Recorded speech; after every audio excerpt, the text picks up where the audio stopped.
Alléluia. Il est bon, Jésus-Christ, notre Seigneur. Prenons le temps de prier. Éternel Yahweh, Papa, je te remercie ce matin pour cette opportunité que tu permets, Seigneur, que je puisse me mettre devant ton peuple, Seigneur. Lorsque ce temps, Seigneur, soit un temps que chacun de nous va recevoir de ta part. Seigneur, je m'abaisse, je m'incline, je laisse que seul Jésus soit glorifié en ces lieux. Que la parole de Dieu fasse du bien dans la vie de chacun de nous, de chaque famille, de chaque frère et sœur. Merci Seigneur pour ce temps. Nous te promettons la gloire à toi seul, parce que tu es le Dieu qui ne change pas. Tu demeures le même hier, aujourd'hui, éternellement. Que le nom de Jésus soit élevé. Au nom de Jésus. Amen. Que Dieu nous bénisse. Je remercie le Seigneur encore une fois pour le temps de partage. La parole de Dieu, c'est la vérité, c'est la vie. Et nous allons continuer dans cette parole. C'est cette parole qui vient transformer nos cœurs. C'est cette parole qui vient nous donner la sagesse et la maturité que le monde nous peut donner. Amen. Je remercie encore Dieu ce matin parce que nous sommes dans la même direction. Parce que ce matin, quand Maman Jackie était en train de lire la parole de Dieu, elle a parlé de la lumière. Et c'était un des versets que j'avais prévu pour partager aujourd'hui. Et nous allons entrer dans la parole. Donc ça veut dire que nous sommes dans la même direction. Nous allons vers la même direction. C'est très bien. Je suis vraiment content, je suis ravi. Ça veut dire que le Seigneur nous parle tous. C'est très bien ça. Alors nous allons prendre nos Bibles dans le livre de Lévitique, chapitre 24, verset 1 à 4.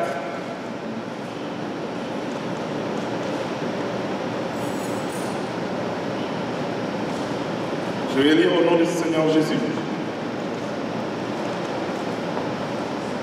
L'Éternel parla à Moïse et dit: ordonne aux enfants d'Israël d'apporter pour les chandeliers de l'huile pure d'olive concassée afin d'entretenir le lampe continuellement. C'est en dehors du voile qui est devant les témoignages dans la tente d'assignation qu'Aaron préparera pour que le lampe brûle continuellement du soir au matin en présence de l'Éternel. C'est une loi perpétuelle pour vos descendants. Il arrangera les lampes sur les chandeliers d'or pur pour qu'elles brûlent continuellement devant l'Éternel. Amen. Je remercie le Seigneur parce que je me rappelle encore, c'était mardi 13 mai, je suis en train de prier la nuit à 3 h du matin. Je finis de prier, à un moment le Seigneur m'envoie dans ces textes. C'est le texte que le Seigneur m'avait donné après avoir prié. Alors nous allons partir avec la direction parce que nous voulons que la parole soit vraiment annoncée comme il se doit. Je ne veux rien ajouter. Je veux vraiment dire ce que le Seigneur m'a mis à cœur. Et le message d'aujourd'hui, c'est apportons de l'huile pure pour les chandeliers d'or. Amen. Alors pour commencer, le Seigneur m'a mis à cœur aussi chaque fois que j'ai l'opportunité de partager, c'est vraiment de passer par les définitions. Parce que généralement, dans le passé, nous avions des prédications, parfois un sujet à la volée, et j'ai compris que je dois d'abord définir, expliquer c'est quoi les mots qui sont dans le texte que le Seigneur m'a donné. Ça nous permettra de bien comprendre et de bien suivre la suite. Amen. Nous allons commencer par l'huile. L'huile, c'est quoi? L'huile, en fait, c'est une substance qui sort ça peut sortir d'une plante, d'un minerai ou d'un animal. Donc ce sont des substances qu'on permet, par exemple, quand on parle de l'huile d'olive, dans le cas d'ici, donc c'est une huile qui vient de ces fruits d'olive qu'on va presser, et c'est ce qui sort de ça, c'est ça qui va donner l'huile d'olive. Ça, c'est la définition du dictionnaire. Mais dans la direction de la parole de Dieu, l'huile, c'est symbole d'onction. Amen. Et le chandelier, c'est quoi?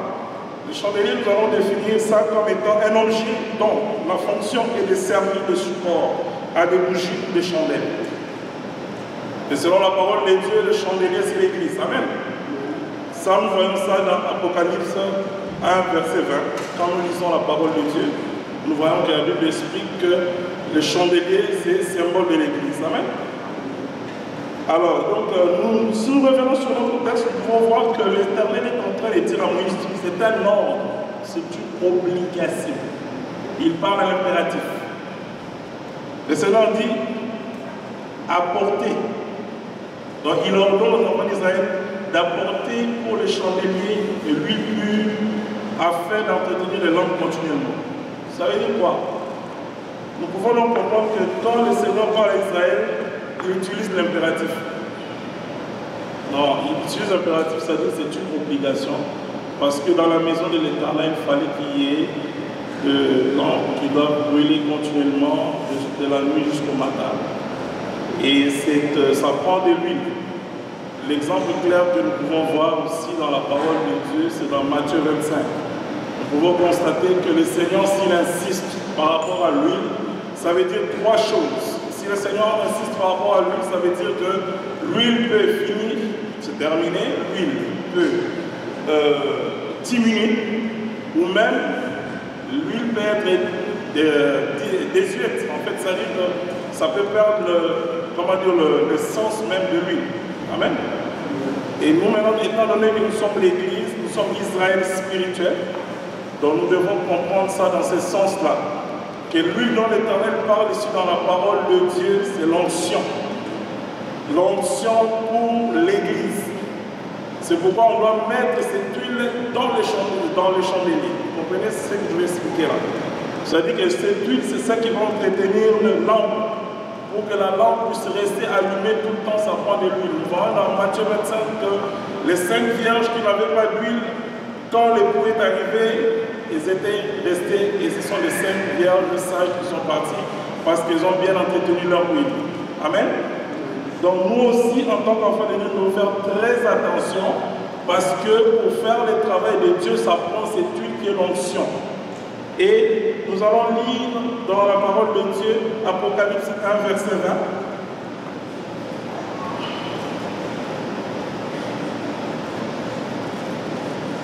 Dernier chapitre de la Bible, Révélation. C'est pour comprendre bien le sens du chandelier. Voilà.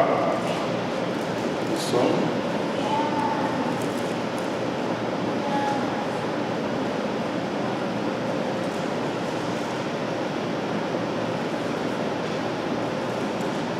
Alors la Bible dit, Apocalypse 1,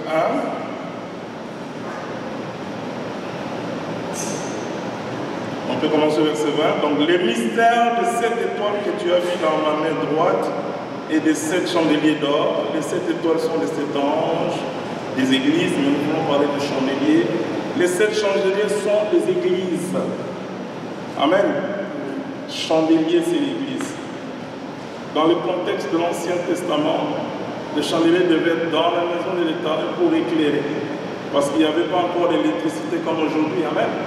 À l'époque, il n'y avait pas d'électricité, donc ça prenait ces chandeliers. Et ces chandeliers devaient avoir des huiles pures. La Bible dit bien des huiles pures. Parce que si cette huile n'était pas pure, les chandeliers ne pouvaient pas, les lampes ne pouvaient pas allumer. Donc voilà. Donc quand on parle de l'église ici, nous savons que nous sommes le corps de Christ. Amen. C'est-à-dire qu'ici, ce n'est pas les bâtiments, comme dans l'Ancien Testament. Dans l'Ancien Testament, c'est les bâtiments. Ça veut dire qu'on prend les chandeliers, on les met dans la maison de Dieu. Mais aujourd'hui, l'église, c'est toi et moi, c'est le corps de Christ. Ça veut dire que le Seigneur nous appelle aujourd'hui à entretenir l'Esprit de Dieu qu'il a mis en nous. Parce que quand nous voyons l'onction, nous voyons l'Esprit de Dieu. Amen.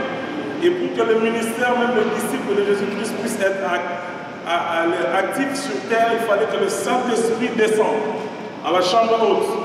Ça, on peut voir ça dans l'Acte des Apôtres.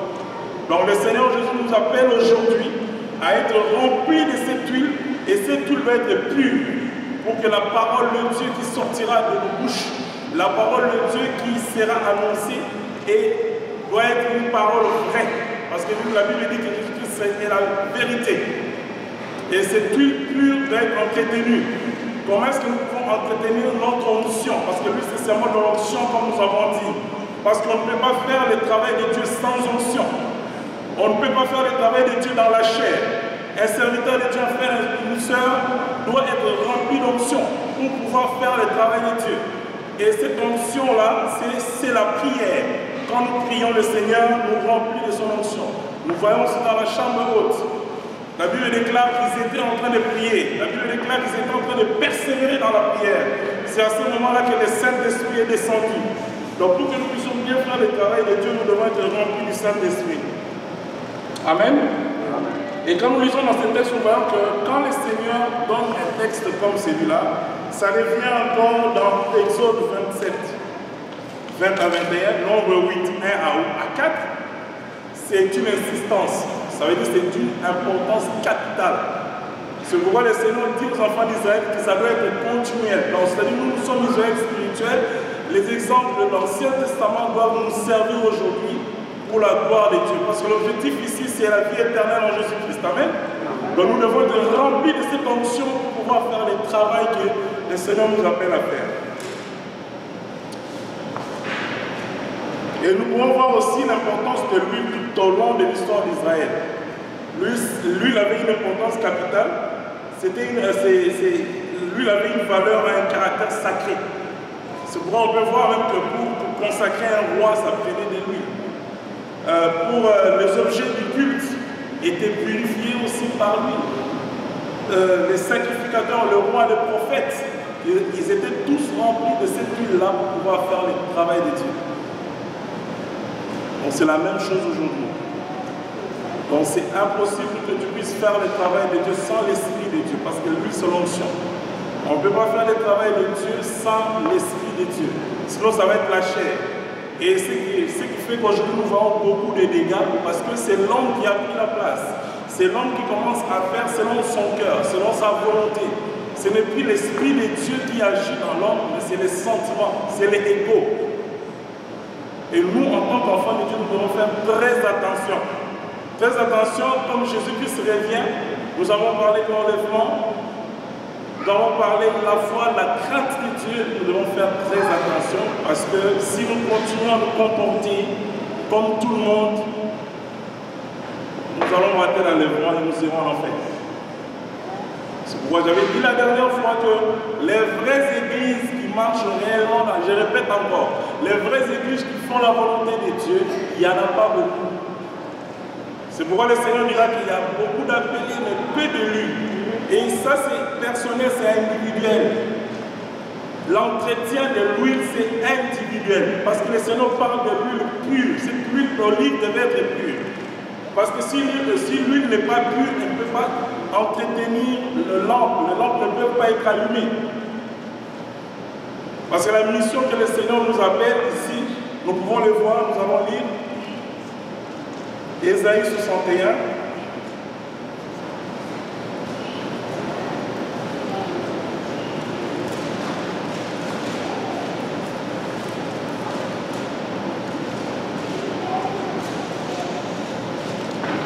Amen.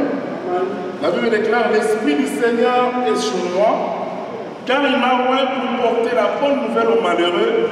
Il m'a envoyé pour guérir ceux qui ont le cœur brisé, proclamer aux captifs la liberté et aux prisonniers de la délivrance, pour publier une année de grâce de l'Éternel et un jour de vengeance de notre Dieu, pour consoler tous les affligés de Sion, pour leur donner un diadème au lieu de la cendre, une huile de joie au lieu du deuil, un vêtement de louange au lieu d'un vêtement abattu, afin qu'on les appelle les tabernacles de la justice, une plantation de l'Éternel pour servir à sa gloire.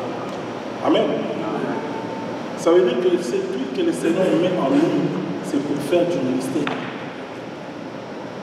C'est pour faire du ministère. J'ai aimé comment la dernière fois, souvent le message de maman Jacqueline, j'ai vu qu'à l'endroit, il a dit, si tu n'arrives pas à imposer les mains sur ton enfant, ton enfant que tu as, l'enfant est malade, tu n'arrives pas à imposer ton propre enfant, ton garçon, ta fille. Ça, c'est le premier exercice que tu peux faire juste à la maison. Comment est-ce que tu pourras aller faire le ministère à l'extérieur? Parce que la Bible déclare que Satan est descendu avec sa force. Il y a plein de démons dans la ville, dans la société, il y en a plein.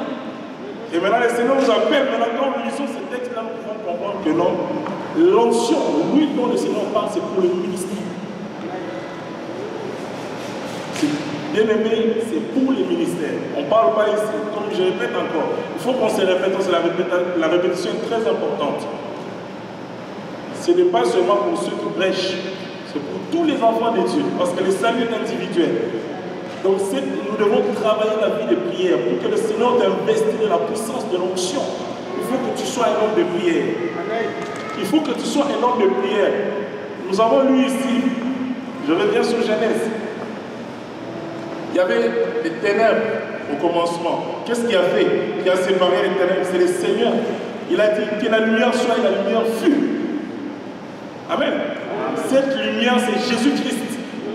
Parce qu'il y a des choses qui sont dans l'obscurité, le Seigneur va les dévoiler. Amen. Et maintenant, si tu es un serviteur de Dieu, tu n'as pas l'onction, tu es un frère et une soeur, tu ne pries pas. Comment est-ce que le Seigneur peut te donner la révélation? Tu ne peux pas briller, les lampes ne peuvent pas briller parce que l'huile n'est pas là, c'est pas là, il n'y a pas d'huile. Imaginez un moteur sans huile. Est-ce qu'on peut démarrer ce moteur-là? Impossible. Très important, bien aimé. La lumière. C'est individuel les saluts. Nous devons travailler ça, chacun de nous doit travailler cette dimension-là pour que le Seigneur puisse t'investir. On n'est pas là pour contempler seulement le prophète qui prie pour quelqu'un, ou l'apôtre. Non, pas du tout, bien aimé. Chacun doit s'exercer. Tu dois commencer dans ta maison. Parce que l'huile, c'est pour le ministère. Ça doit éclairer du matin jusqu'au soir, à tout moment. Je donne un exemple. Cette semaine, j'étais en train de prier avec le frère Méba. On était en train de prier. Comme il était en vacances, je dis waouh. Il m'a appelé, on a parlé. Il avait le temps. Je dis on va prier ensemble. On a commencé à prier. C'était mardi, mercredi, je pense. On priait. On a vraiment prié sérieusement. J'ai dit on a prié. On a vraiment prié. Parce qu'on avait le temps ou deux. Et le Seigneur a donné une révélation au frère Méba qui concernait ma vie. Et c'était vrai. C'est la lumière. Parce que c'est quelque chose que lui ne savait pas. Il ne savait pas qu'il y avait quelque chose dans ma vie. Mais quand on priait, le Seigneur a révélé au frère Méba. C'est cette dimension-là que nous voulons voir. Cette dimension-là que quelqu'un est malade, tu imposes les mains au malade, le malade est guéri. Il faut qu'il y ait démonstration de puissance. Il ne faut pas que ça soit des blabla. Il faut que le Seigneur nous emmène dans cette dimension-là. Pas envier les autres. Ce n'est pas parce que quelqu'un est tombé. Non, le Seigneur t'utilise pour son travail, pour le ministère, pour sa gloire. Ce n'est pas pour la gloire des noms que j'ai amené autant de personnes au Seigneur, que j'ai fait tomber. Non, ça c'est de l'orgueil. Mais nous voulons faire le travail de Dieu avec humilité. Nous avons vu dans la parole, il y a plein d'exemples. Quelqu'un comme Jean-Baptiste est rempli d'onction, mais il était humble. Apôtre Paul était humble. Beaucoup de serviteurs de Dieu étaient humbles. Ils ont fait des miracles incroyables. Mais c'est pour la gloire de l'Éternel. Donc que l'huile ne manque pas dans nos lampes, bien-aimés. Que l'huile ne manque pas. Que l'huile ne finisse pas. Que l'huile ne soit pas désuète. Parce que si elle n'est pas une huile de bonne qualité, ça ne peut pas bien fonctionner. Quand la chair, le monde entre dans l'église, c'est ça en fait, l'huile qui est pourrie, qui n'est pas propre. Et ça ne peut pas faire tourner le moteur. La gloire de l'Éternel ne peut pas être là. Je vous donne encore un autre exemple.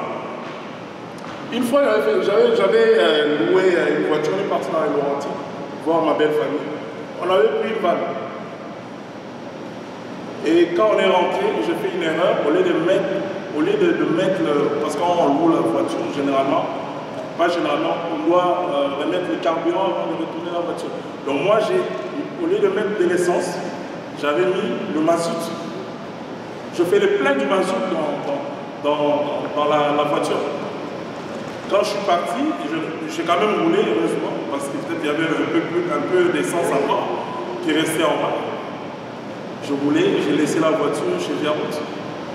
Je pense que 2 jours après, ils vont me rappeler, mais monsieur, il y a un problème là. Je dis c'est quoi? Non, mais c'est pas de l'essence dans le réservoir de la voiture, c'est le mazout. Waouh, j'étais obligé de payer. Je payais 700 $ pour ça, amende salée. J'ai payé 700 $ parce que je n'avais pas mis le bon carburant au bon endroit. C'était une forme de sanction. Mais on peut comprendre qu'ici, je parle aussi du même principe. L'onction qui vient de l'Éternel. Oui, le pur. On parle de l'huile d'olive pure. On ne parle pas de l'onction créée par l'imaginaire d'un homme. L'huile doit être pure, bien aimé. Pour que le chandelier puisse briller. Quand nous lisons dans l'Apocalypse 1, 20, nous voyons que c'est Jésus-Christ. On va encore revenir là-dessus. C'est Jésus-Christ qui est au milieu des chandeliers. C'est Christ qui rien n'est caché devant le Seigneur. Même quand nous voyons les 4 êtres vivants, on voit que ils ont des yeux à l'intérieur et à l'extérieur, donc rien n'est caché. On peut se cacher devant les hommes, mais devant Dieu, rien n'est caché, bien aimé. Allons dans la présence de Dieu, répentons-nous et puis prions réellement d'un cœur vrai pour que le Seigneur puisse nous investir de son onction. C'est à ce moment-là que le travail de Dieu sera bien fait. C'est à ce moment-là que les lampes seront allumées. Ne faisons pas comme des vierges folles. Elles ont raté les noces. Quand elles sont arrivées, la porte était fermée.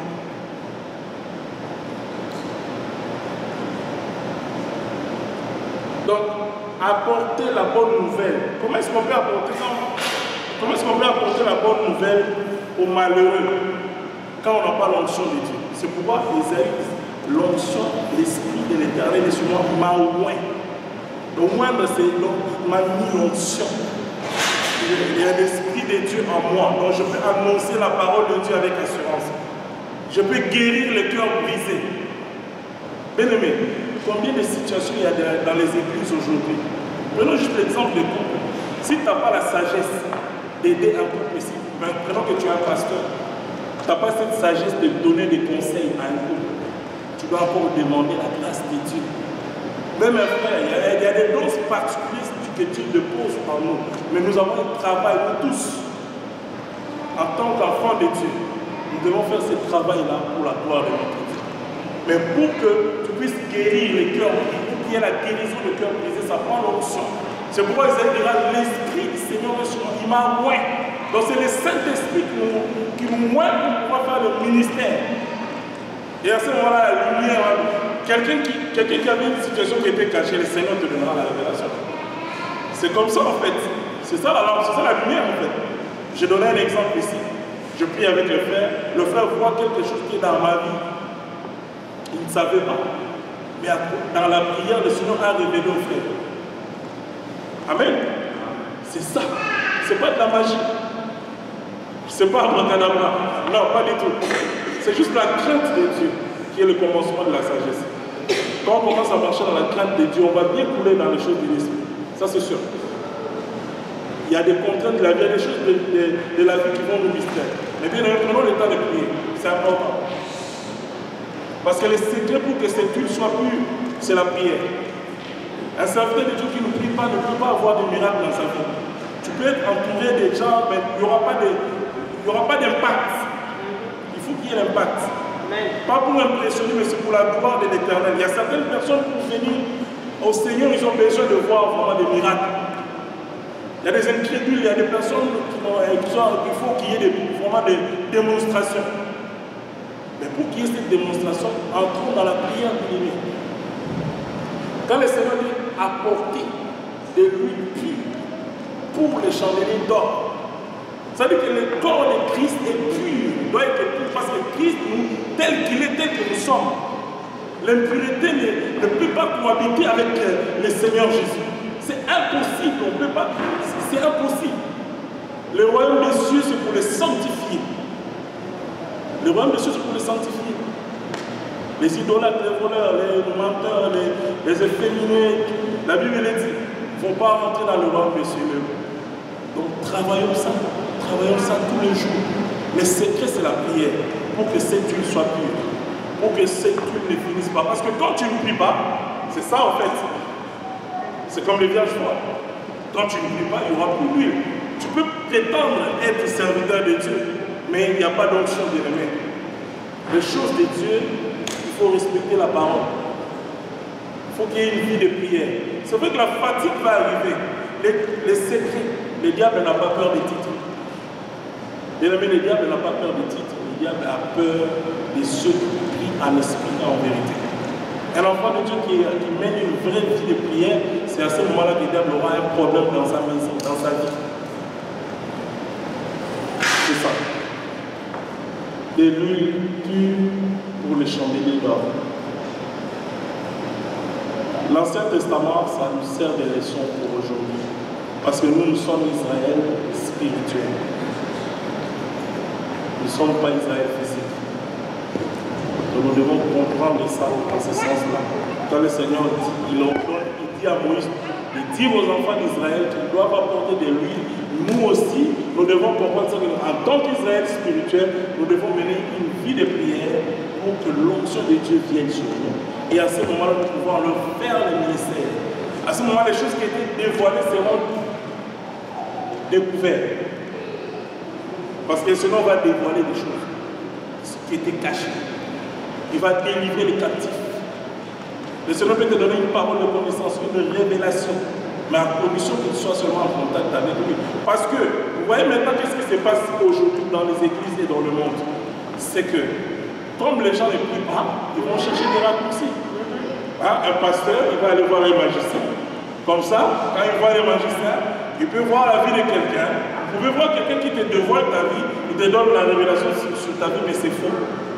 C'est un serviteur du diable. C'est pourquoi nous, en tant qu'enfants de Dieu, nous devons avoir aussi les discernements pour faire attention, parce qu'il y aura des gens qui vont venir distraire. Il y a des gens qui vont amener des situations, des cas où vous allez croire que non, c'est le Seigneur qui parle, mais ce n'est même pas le Seigneur qui parle. D'où les discernements. Mais les discernements ne peuvent venir seulement que dans la prière, dans la crainte de Dieu. Amen. Donc faisons très attention, faisons vraiment très attention. Ça, c'est vraiment quelque chose qui me tient à cœur, qui doit vous tenir à cœur aussi, parce que nous sommes vers la fin, le Seigneur revient, nous devons être prêts à tout moment pour l'enlèvement. Et la prière aussi, ça nous aide beaucoup, parce que quand tu commences à prier, tu vas pas pécher. Tu ne vas pas vivre dans le péché. Il y aura quelque chose que tu voulais faire, mais tant que tu as prié, tu ne vas pas prier. Même pour quelqu'un qui t'a fait du mal, tu vas dire Seigneur, bénis-le.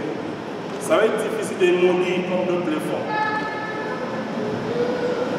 Donc le Seigneur nous investisse vraiment de cette onction pour que nous puissions bien faire le travail de Dieu. Proclamer aux captifs la liberté, il y a beaucoup de personnes qui sont enchaînées, même dans les églises. C'est pourquoi ici les églises bâtiments, l'église c'est le corps de Christ, ce n'est pas les bâtiments. Les gens peuvent venir sauter, danser, crier, mais ce n'est pas ça. Le secret, c'est la relation avec le Seigneur. C'est ça qui fera de toi un vrai enfant de Dieu. Ce n'est pas le fait d'essayer. Non, non, le Seigneur permet que nous soyons ensemble. Oui, gloire à Dieu, mais le salut est individuel.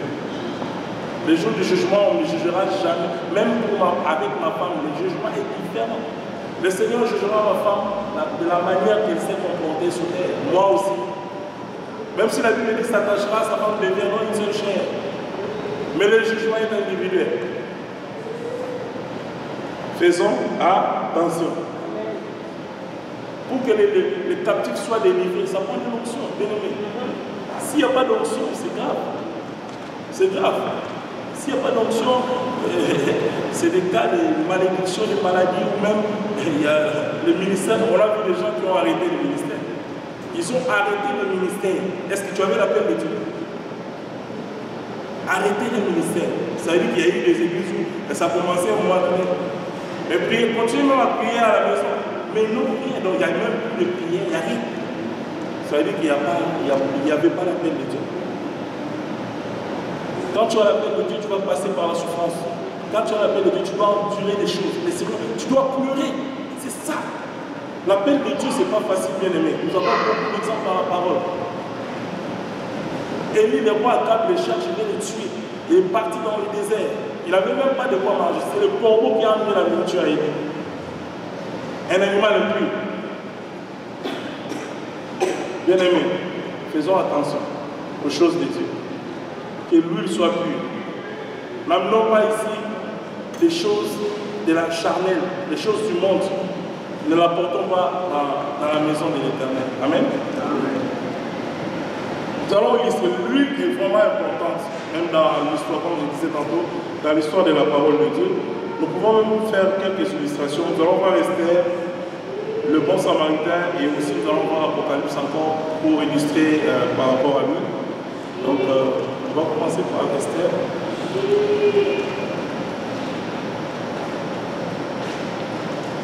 C'est vraiment important, bien aimé, parce que nous, en tant qu'enfants de Dieu, nous ne devons pas faire n'importe quoi. Parce que le Seigneur nous appelle vraiment dans la crainte de Dieu. C'est très, très important. Parce que si tu ne marches pas dans la crainte de Dieu, le Seigneur ne peut pas se glorifier dans ta vie. Ça va être du blabla. Donc, le Seigneur nous appelle à vraiment marcher dans la crainte de Dieu, faire la volonté de l'Éternel. À ce moment-là, nous allons voir la gloire de Dieu.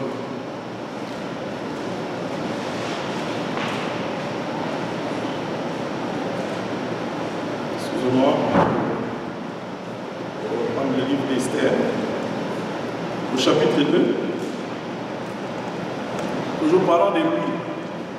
Vous connaissez bien l'histoire, ce n'est pas vraiment un message par rapport à cette histoire d'Esther, mais je voulais juste montrer c'est quoi l'importance de l'huile ici. Et vous savez bien l'histoire, comment la reine Vashti avait désobéi au roi. Et la jeune Esther qui était une Israélite, qui était bien sûr, qui a connu la grâce de Dieu. Nous voulons voir ici à partir du verset, je vais mettre, disons verset 12. 12, ouais. On va commencer à 12. Chaque jeune fille allait à son tour vers le roi Assyrus, après avoir employé 12 mois à quitter de ce qui était prescrit aux femmes. Pendant ce temps, elles prenaient soin de leur toilette, 6 mois avec de l'huile de myrrhe et 6 mois avec des aromates et des parfums à l'usage parmi les femmes. Même, ça veut dire que même la reine Esther, pour qu'elle soit devant le roi Assyrus, ça prenait de l'huile. C'est cette huile qui a purifié son corps. Parce qu'à l'époque, on vous assure que toutes les femmes étaient belles. Parce que les femmes qu'ils ont choisies pour mettre devant le roi, c'était des très belles femmes, toutes. Mais si Esther, qui veut dire étoile, s'est distinguée, c'est parce qu'il y avait la présence de Dieu. C'est cette huile, elle devait s'embellir de lui. Pour être agréable à Dieu, nous devons être remplis du Saint-Esprit. Pour être agréable à Dieu. Parce que lui, c'est le symbole du Saint-Esprit, c'est notre sang. Nous devons être remplis du Saint-Esprit. C'est pourquoi Ésaïe dira, l'Esprit Seigneur est sur moi, il m'a oint pour faire le ministère. Nous avons tous les détails pour apporter bonne nouvelle aux malheureux, guérir les cœurs brisés, proclamer que délivrer les captifs.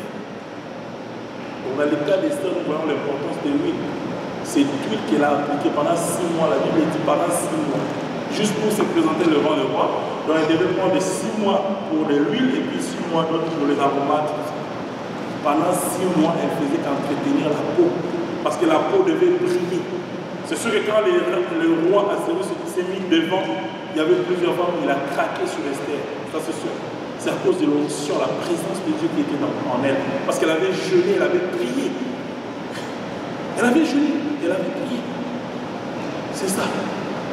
Donc pour que le Seigneur soit favorable à nos vies, nous devons avoir cette vie de crainte de Dieu. C'est un bel exemple de lui là.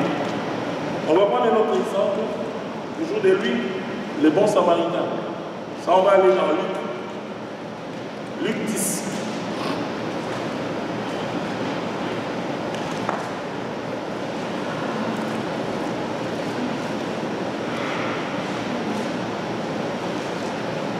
Luc 10, la Bible dit, verset 25.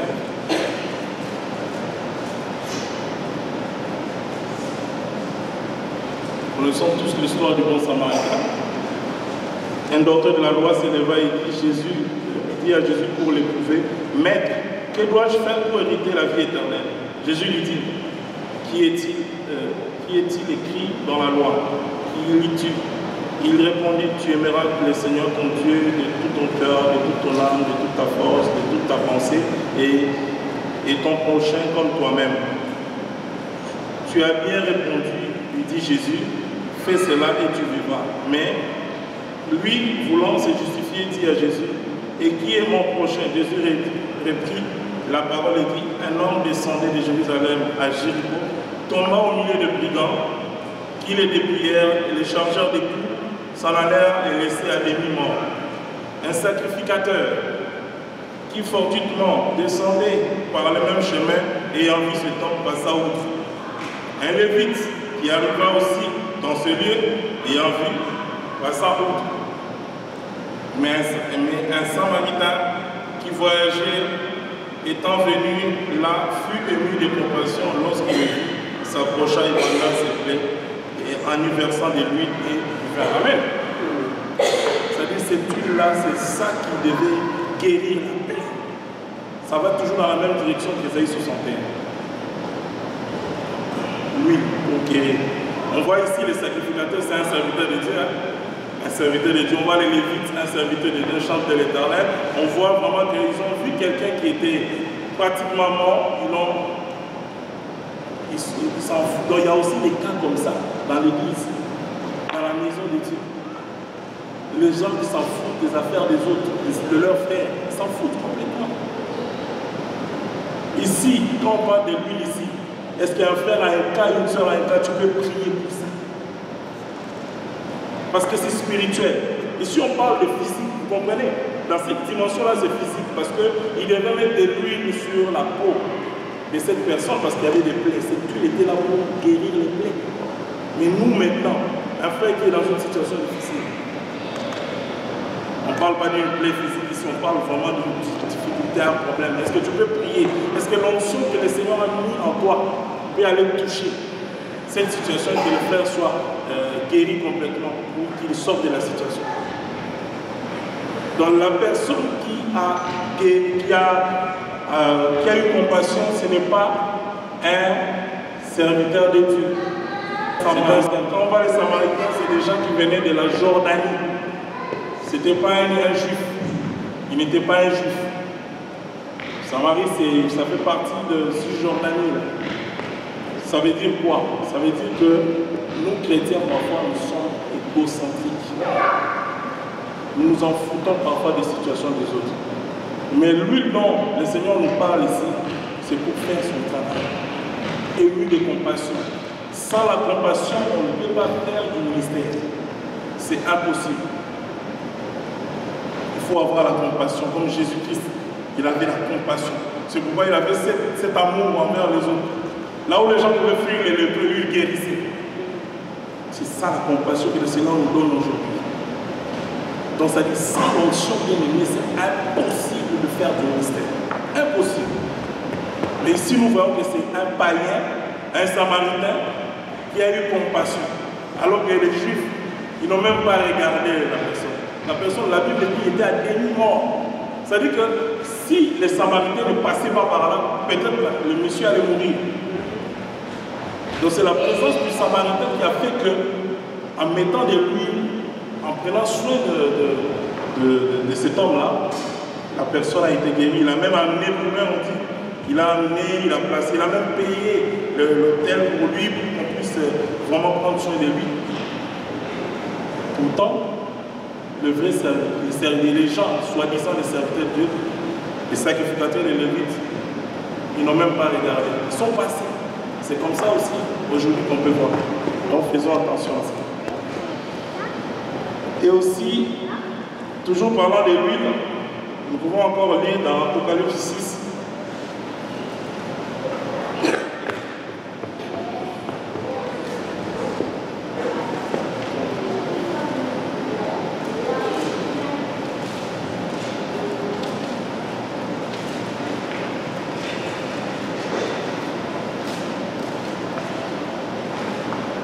Ici, on parle des différents sceaux.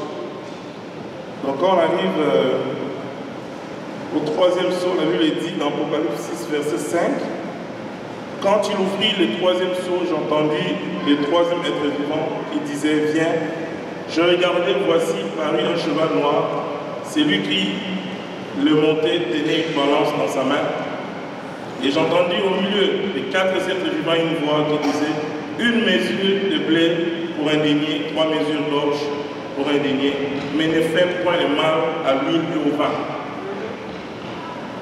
Bien aimé, nous voyons même vers la fin quand il y aura les cieux. Ça, c'est pas encore arrivé. Ça, c'est l'Apocalypse, c'est des choses à venir. Donc, nous pouvons même voir qu'ici, quand il y aura le 3e saut, la Bible parle du cheval noir. C'est-à-dire la personne, l'ange qui reviendra sur ce cheval viendra pour juger. Quand on parle de balance, c'est le jugement. Il viendra pour juger.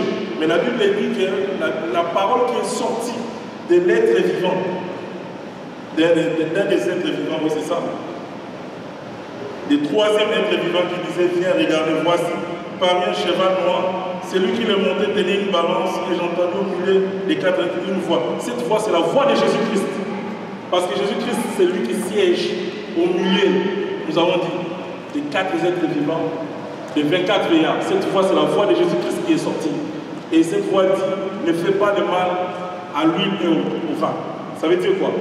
Ça veut dire que Jésus-Christ, quand il y aura des sauts, c'est-à-dire quand il va commencer à frapper, vers la fin du temps, les personnes qui vont marcher avec l'huile, ça veut dire avec l'onction, et les vins seront du Saint-Esprit, ces personnes vont être épargnées. Parce qu'ici, il y aura la frappe, il y aura balance, il va juger. Mais sauf que ceux qui auront l'onction, donc l'huile en eux, ils ne vont pas être jugés, ils ne vont pas être frappés parce qu'ils ne font point de mal. Vous voyez même que lors du jugement, c'est notre marche ici sur terre qui sera tenue. Donc nous devons faire très très attention. Nous allons encore lire dans Marc 4, toujours pour illustrer la lampe cette fois-ci.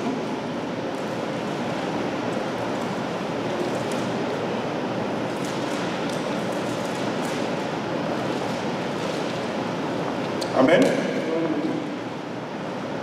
Marc 4, verset 21. La Bible dit, c'est Jésus qui parle. Il dit encore: apportons la lampe pour la mettre sous le boisseau ou sous le lit. N'est-ce pas pour la mettre sur le chandelier, car rien n'est caché, car n'est rien n'est caché qui ne doit être découvert, rien de secret qui ne doit être mis au jour. Si quelqu'un a des oreilles pour entendre, qu'il entende. Amen. Donc la lumière, c'est pour éclairer. La Bible dit dans Jean 8 que Jésus-Christ est la lumière du monde. Et cette lumière, le Seigneur nous l'envoie par son Saint-Esprit. Donc nous sommes aussi la lumière du monde. On a bien aimé cette lumière, ce n'est pas pour cacher sous la table ou sous le boisseau. Cette lumière doit briller. Il faut qu'on voie dans la vie d'un enfant de Dieu le fruit. Et tu es converti, ça fait plusieurs années, est-ce qu'on peut voir un changement dans ta vie? Est-ce qu'on peut voir que réellement cette personne a vraiment un cœur pour servir Dieu? Est-ce qu'on peut voir quelqu'un de ton comportement, comment est-ce que tu te comportes dans ta maison? Comment est-ce que tu te comportes dans ton lieu de travail? Comment est-ce que tu te comportes dans la société? C'est impossible par la chair. C'est impossible par la chair. Si tu es seulement un simple visiteur d'une assemblée quelconque, tu vas rater l'enlèvement. Nous devons travailler dans nos maisons une vie de prière intense. La dernière fois quand j'avais parlé, j'avais dit: accorde-toi même avec un frère. On a fait cet exercice avec le frère de Marc. Parfois je le fais avec l'autorité. C'est important, bien aimé. On s'accorde, on prie. Parce que le temps est tellement court et les diables vole ce temps-là. Il va mettre la distraction. Tu vois, un chrétien peut rester 3 heures du temps en train de regarder un film, mais il ne peut pas prier 1 heure. Ça, c'est grave. 3 heures de temps, tu regardes un film. Et actuellement, les films, il y a même des pauses. Il y a des pauses publicitaires. Donc, tu restes 3 heures du temps, tu regardes un film. Ce n'est pas mauvais. Je n'ai pas dit que regarder un film, c'est mauvais, mais nous prenons des temps précieux. Ces temps-là que tu peux perdre pour regarder ces films-là. Est-ce que tu peux lire la parole de Dieu? Est-ce que tu peux prier? Est-ce que tu peux appeler un frère partager? Est-ce que nous connaissons tous? Nous connaissons tout faux. Nous connaissons la Bible et nous connaissons en partie. Mais gloire à Dieu, cette révélation que Dieu nous donne, moi aujourd'hui, si je sais que non, telle chose, je n'ai pas bien compris, est-ce que je peux appeler un frère ou une soeur? Est-ce qu'on peut partager par rapport à tel sujet? Est-ce que je peux aussi écouter les autres prédicateurs? C'est important.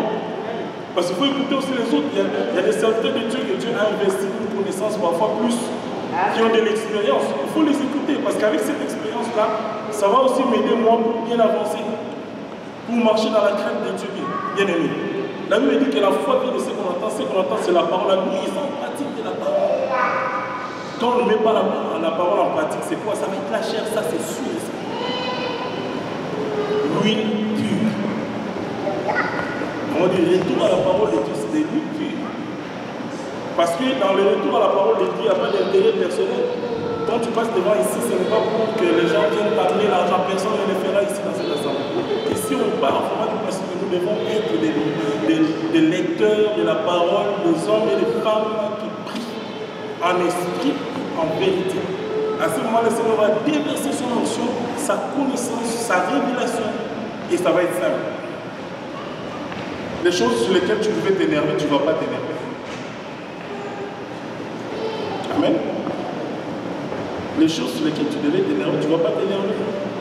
Les choses, le travail de Dieu sera fait simplement. Les miracles, ça s'opère même dans le lieu de travail. Ce n'est pas question de s'enorgueillir. Tu es dans un lieu de travail. Tu fais le ministère dans ton lieu de travail, tu pries. Tu pries pour quelqu'un. Tu pries pour quelqu'un parce que sinon tu n'as pas mis là par hasard. Peut-être même si tu ne sors pas les paroles, mais quand tu touches la personne, peut-être tu sors, tu dis Seigneur, guéris cette personne, touche les cœurs de la personne. Parce que je respecte aussi la déontologie professionnelle. Dans certains milieux, parfois on interdit d'aller directement, comme ça. Mais il y a des façons de le faire. Quand tu es déjà sorti de ta maison, tu avais prié, tu es rempli de l'huile. Quand tu vas partir dans ton lieu de travail, parfois ce n'est pas toi. De toute manière, c'est la personne qui viendra parfois vers toi. Il y a des personnes qui viendront vers toi. Et étant donné que nous sommes des chandeliers, la lumière va briller. Là, c'est sûr. La lumière va briller parce que la personne est venue vers toi et peut-être va t'expliquer des choses de sa maison. La personne te parle des choses de sa maison. Parfois, elle a un problème avec son mari ou sa femme. Mais maintenant, toi, si tu n'as pas d'onction, si tu n'as pas la connaissance de Dieu, ça va être quoi? Tu peux même profiter de la situation. Au lieu d'aider la personne à s'en sortir. C'est ça qui se fait. Quelqu'un peut te parler que j'ai tel problème. Prie pour la personne. Encourage la personne par une parole. Mais si tu n'as pas l'esprit de Dieu en toi, ça va être des blagues. Ou peut-être tu viens profiter de la faiblesse de l'autre pour faire n'importe quoi. Voilà, c'est ça. Bien-aimés, soyons remplis du Saint-Esprit. L'huile pure pour les chandeliers d'or. Donc Dieu nous voit pur. Chandelier, c'est nous, c'est l'église. Le chandelier, c'est l'église. On l'a vu dans le petit là-bas. C'est l'église est pure. C'est à ce moment-là que la lampe va briller. Parce que l'huile qui est entrée dans la lampe est pure, la lampe va briller. Ce n'est pas le nombre de membres d'une église qui fait d'une église qui craint Dieu, c'est faux. Il y a des églises qui ont des centaines de personnes, mais il n'y a pas l'esprit de Dieu. Les gens marchent dans la chair, convoitisent. Ce n'est pas ça qui impressionne. Excellence. Au nom du monde, c'est faux, c'est diabolique. L'excellence au nom de Jésus-Christ. Amen. Donc nous, tout ce que nous allons faire dans l'église, restons humbles, bien-aimés. Restons humbles. Le travail de Dieu est vraiment fait pour des hommes humbles. Il ne faut pas s'enorgueillir, même si le Seigneur utilise puissamment. Dernièrement, j'avais prié pour quelqu'un qui était guéri. Mais je ne peux pas m'enorgueillir, m'accaparer, faire des publicités par rapport à ça. Ça ne donne rien du tout. Parce que la gloire, c'est le Seigneur qui doit recevoir la gloire. C'est ça. La gloire, c'est le Seigneur. Parce que quand tu commences à partager la gloire avec le Seigneur, c'est de l'idolâtrie, c'est démoniaque. Et le Seigneur n'aime pas ça. La Bible dit que c'est un Dieu jaloux. Restons fidèles à Dieu, marchons dans la crainte de Dieu, faisons la volonté de Dieu. C'est ça qui est vraiment important. Très important. Mettons la parole de Dieu en pratique. Mais pour mettre la parole de Dieu en pratique, il faut la méditer. Jésus dit médite la jour et la nuit. Il y a des moments où tu dois couper ton sommeil. Parfois tu as envie de dormir, tu coupes ton sommeil. Ton sommeil, tu dis Seigneur, maintenant c'est le temps, je vais t'écouter. Pas parce que ça arrive parfois que tu pries, tu as prié, mais tu n'as pas écouté le Seigneur. Tu n'as pas écouté le Seigneur. Tu as prié, mais tu n'as pas écouté. C'est dangereux. Il faut écouter. Quand tu écoutes le Seigneur, tu pourras agir selon. J'avais dit ceci avec quelques personnes avec qui je parlais. Si le Seigneur ne donne rien, je ne passerai pas devant pour parler. Je vais demander peut-être à quelqu'un d'autre de parler. Ça, c'est un truc, je priais dans la nuit. Il a montré. Et je respecte la voix de Dieu. Si c'était vraiment, je ne le fais pas. Désolé. Parole de Dieu doit être mise en pratique. Stop. Pas de blabla, pas de fantaisie. On ne blague pas avec Dieu. Il a un feu devant. Amen. Pour terminer, nous allons lire 1 Corinthiens 10.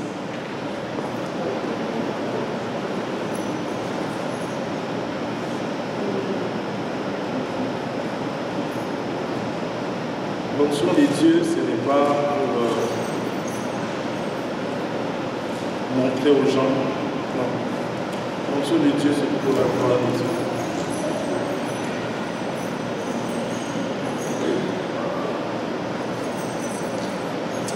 L'onction de Dieu, c'est pour remplir un ministère. L'onction de Dieu, c'est le Saint-Esprit qui demeure en nous. L'onction de Dieu, c'est aussi la capacité de prêcher, d'encourager, comme on a dit tout à l'heure, d'exhorter, de fortifier. L'onction de Dieu, c'est un rafraîchissement, c'est un renouvellement. On a dit que l'huile peut finir ou devenir désuète. Faisons attention. Parce que si l'huile n'est pas bonne, je vous ai donné l'exemple, ce n'est pas des huiles, c'est du carburant, donc ça vient quand même se fabriquer avec des dérivés du pétrole. Je donnais un exemple ici, où j'ai loué une voiture de Viaroute. J'ai fait une erreur flagrante, j'ai mis le mauvais carburant. Qu'est-ce qu'il y avait? Cette voiture ne pouvait pas rouler. Parce que la personne qui est venue louer la voiture après moi avait des problèmes. Il n'a pas pu avancer. Donc ils étaient obligés, comme les muscles, quand je suis rentré, j'ai dit qu'est-ce que j'ai fait? Non, mais tu as fait une erreur. Ah bon? Ils étaient obligés d'aller chez une compagnie, enfin chez des mécaniciens, vider les réservoirs complètement, laver les réservoirs avec des produits spécifiques pour qu'on puisse encore remettre le carburant. $700. J'ai payé. J'ai payé ça pour essayer. J'ai payé parce que c'était ma faute. Donc vous voyez maintenant que l'erreur qu'on peut faire si on apporte de l'huile qui n'est pas pure dans la maison de Dieu. Parce que nous avons dit que les chandeliers c'est moi. C'est-à-dire que si l'onction, si la présence là n'est pas la présence de Dieu, ça va être quoi? La présence du diable. Il n'y a pas de demi-mesure. Il n'y a pas de demi-mesure, il n'y a pas de milieu. Soit c'est des dieux, soit c'est du diable. Soit c'est la lumière, soit c'est les ténèbres.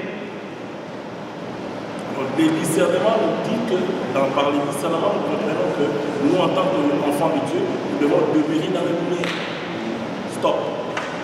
Pas de demi-mesure. Il ne faut jamais faire de compromis avec les diables. Parce que le Seigneur nous convainc. Il nous convainc du péché. Sauf que quelque chose que tu es en train de faire, tu sais que ce n'est pas vrai. Ce n'est pas vrai. Ne le fais pas. Ne mélangeons pas. L'église, c'est la maison de Dieu. Il faut que le peuple de Dieu puisse comprendre ces histoires-là. Il faut que le peuple de Dieu intègre la parole. Pas des théories mondaines, des théories scientifico-philosophiques. Non, pas du tout. Les théories de Dieu, c'est la parole. Alors pour terminer, nous allons lire 1 Corinthiens 10, à partir du verset 1. Frère, je ne veux pas que vous ignoriez que nos pères ont tous été sous la nuée, qu'ils ont tous passé à travers de la mer, qu'ils ont tous été baptisés en Moïse dans la nuée et dans la mer, qu'ils ont tous mangé les mêmes aliments spirituels, qu'ils ont tous bu les mêmes breuvages spirituels, car ils buvaient à un rocher spirituel. qui les suivaient. Et ces rochers étaient Christ. Mais la plupart d'entre eux ne furent point agréables à Dieu, puisqu'ils périrent dans les déserts. Or, ces choses sont arrivées pour servir de quoi? D'exemple, afin que nous n'ayons pas de mauvais désirs comme ils en ont eu. Ne devenons point idolâtres comme quelques-uns d'entre eux, selon qu'il est écrit, les peuples s'assient pour manger et pour boire, puis ils s'élèvèrent pour se divertir. Ne nous livrons pas à la débauche. Amen. Amen. Ça, c'est la dernière parole en fait pour aujourd'hui. Je vais dire ceci. Israël, malgré tous les miracles qu'ils ont vus au travers de Moïse, l'idée de Dieu c'était qu'il puisse arriver à Canaan. Et nous aussi, notre Canaan c'est la vie éternelle en Jésus-Christ. Et nous voyons aussi que la Bible dit qu'ils ont pratiquement péri. Nous savons qu'il y a seulement 2 personnes qui sont entrées dans la terre promise. Josué et Caleb. Et ici, la Bible explique au travers de l'apôtre Paul que ces choses doivent nous servir de leçons, d'exemple.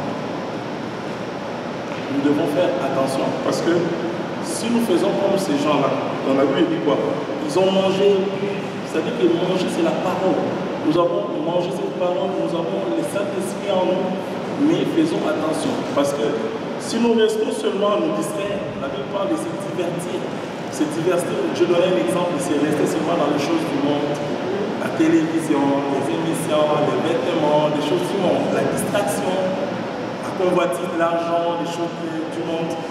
Ces histoires-là, ça va faire quoi? Que nous allons rater l'enlèvement, nous n'allons pas voir la gloire de notre Seigneur à cause de ce que nous donnons.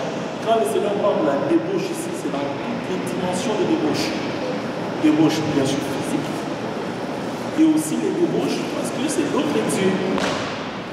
Comme on peut voir que le Dieu comme Maman, qui est le Dieu de l'argent, plein de dieux, Dieu de Baal, Moloch, plein. Donc nous devons faire très attention, demeurer au vrai Dieu, marchons dans la crainte de Dieu, faisons la volonté de ces dieux-là.